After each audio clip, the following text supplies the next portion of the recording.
Know how physically she plays on the inside, and I just think that's a gamble. Able to see, and she's already on the ground. Yeah. Yeah, it's definitely a foul. Whether or not it gets upgraded, but I don't see that getting upgraded. She was trying to get her arm. That would trigger the upgrade.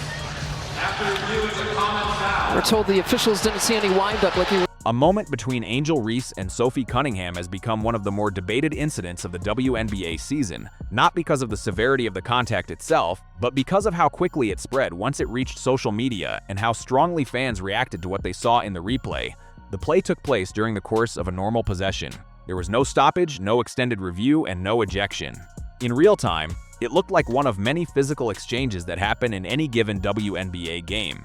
It was only after the clip began circulating online that the moment took on a much larger life of its own. Once fans started reviewing the footage frame by frame, the tone of the conversation shifted. A noticeable number of viewers expressed frustration, not just with the contact between Reese and Cunningham, but with how the game's broadcast team addressed it.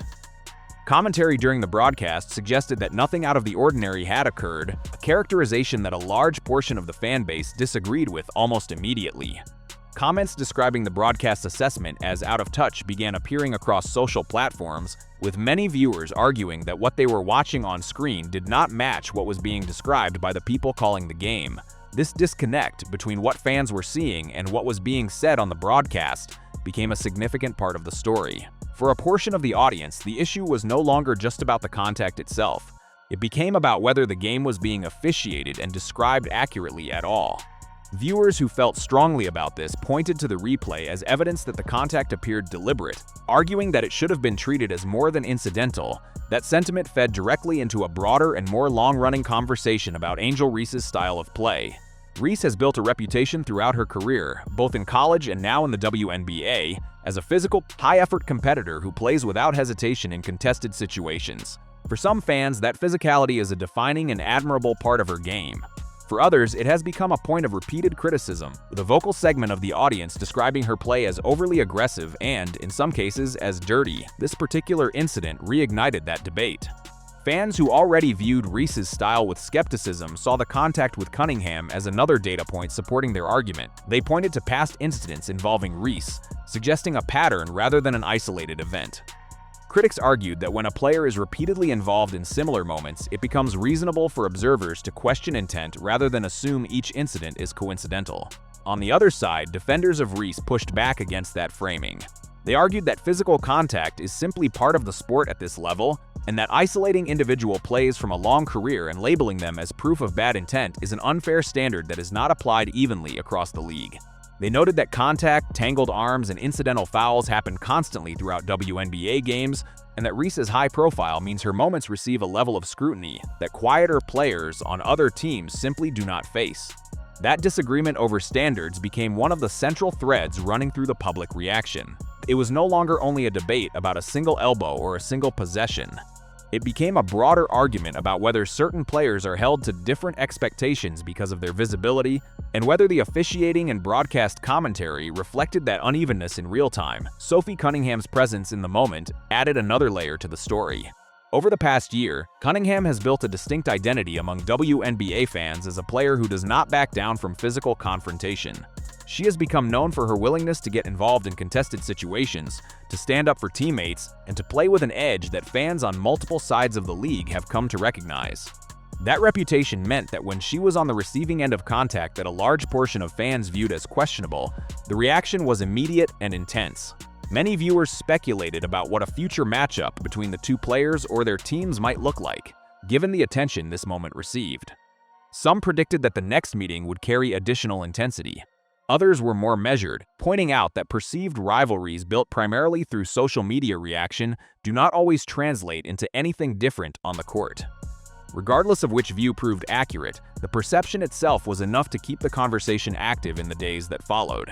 As the discussion continued, a noticeable portion of it shifted away from the players directly involved and toward the officiating crew and broadcast commentary for the game. Comments criticizing the commentator's description of the play circulated widely, with many fans arguing that the explanation offered did not hold up against what the replay showed.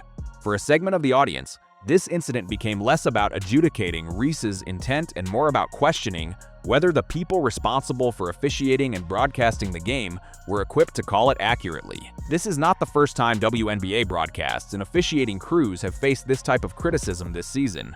Frustration with inconsistent foul calls, inconsistent technical reviews, and commentary that fans feel fails to match what is visible on screen has been a recurring theme. This incident became another example fans pointed to when making that argument, regardless of which side of the Reese debate they fell on.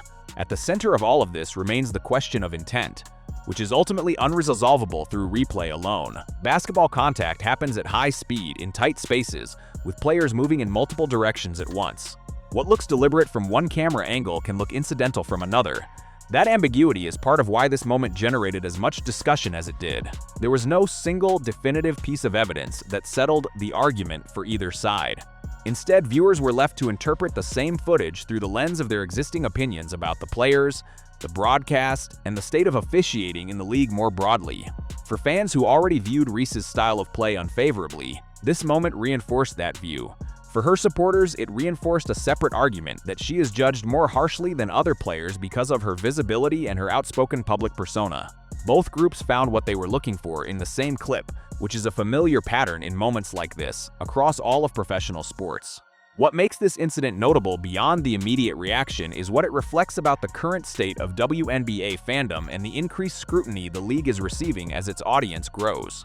A play that might have gone largely unnoticed a few years ago, when the league had a smaller media footprint, was dissected from multiple angles, replayed extensively, and turned into a multi-day conversation involving players, broadcasters, and officiating standards. That level of attention is itself a sign of how much more closely WNBA games are being watched and analyzed now compared to previous seasons. It also highlights an ongoing tension between how broadcasts characterize plays in real time and how fans, often working from slowed-down replays and multiple camera angles, interpret the same moments after the fact. Commentary delivered live in the moment does not always have the benefit of the scrutiny that comes later when fans rewatch a play repeatedly. That gap between live commentary and post-game analysis has become a recurring source of frustration this season, and this incident added to that pattern rather than existing in isolation. Reese herself has not shied away from attention throughout her career. She has built much of her public profile around confidence and a willingness to play through criticism, and that approach has earned her both a large and dedicated fan base and a significant number of vocal critics. This incident did not change that dynamic. It reinforced it. Supporters rallied around her, framing the criticism as part of a larger pattern of unfair treatment toward a player who draws outsized attention. Critics used the same clip to argue that her style of play has consequences that deserve more scrutiny, not less. Cunningham, for her part, has continued to be viewed by much of the fan base as a player who plays the game with intensity and accountability, someone who does not avoid physical situations, and who has earned respect across different fan groups for that approach. Her involvement in this moment, rather than detracting from that reputation, appeared to reinforce it for many viewers who saw her as the player on the receiving end of contact that they felt should have been called differently. As is often the case with moments like this, the conversation did not resolve into a single agreed-upon conclusion. Fans who believed the contact was incidental remained convinced of that view. Fans who believed it reflected a deliberate or at minimum a careless action remained equally convinced of theirs. The broadcast commentary that some fans felt was dismissive of the contact became its own point of contention, separate from the underlying question of what actually happened on the court.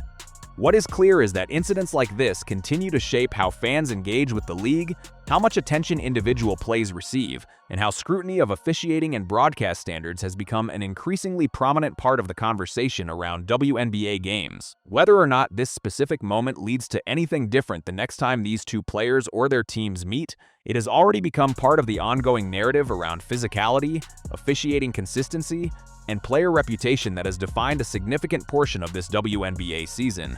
As attention on the league continues to grow, moments like this are likely to receive even more scrutiny going forward, with fans, commentators, and analysts continuing to debate not just what happened on a single play, but what that play represents about the broader standards being applied across the league.